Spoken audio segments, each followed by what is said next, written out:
Сучасность поглынае минулое. Фотоздымок с такой назвой адлюстроўвае сутнасць выставы ў мастацкім музеі Брэсцкай крэпасці. У экспазіцыі 40 работ, фото зробленыя за апошнія 12 гадоў. На іх скульптуры, надпісы на сценах казематаў, каталіцкія і праваслаўныя могілкі, сядзібы, дамы і старыя надпісы, якія, як паказвае практыка, нават гады не могуць сцерці і схаваць. У розныя часы горад над Бугам насіў розныя назвы, мяняў аблічча і дзяржаўную прыналежнасць. Няпоўныя 20 гадоў у складзе Польшчы пакінулі досыць прыкметны след у яго біяграфіі. Некаторыя аб'екты дагэтуль не страцілі сваёй яскравасці, таму так выразна адчуваецца сувязь часоў.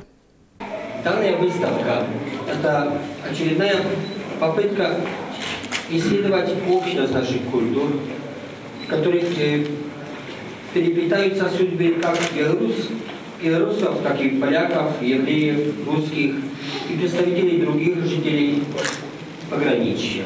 Автор усіх работ брастаўчанин Олег Малейко. Первыми их оценили на выставе у польским Быдгощи. На этих фотографиях есть здания, места, которых, к сожалению, уже нету.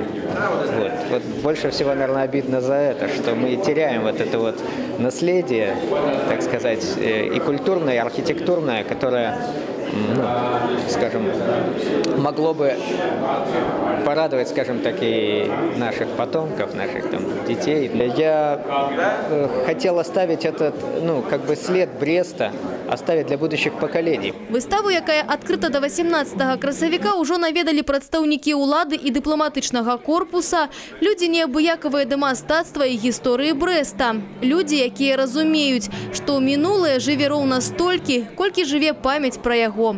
Гістарычнымі відамі Брэста любаваліся Таццяна Болтуць и Сергей Матвейчук. Телерадиокомпания «Брест».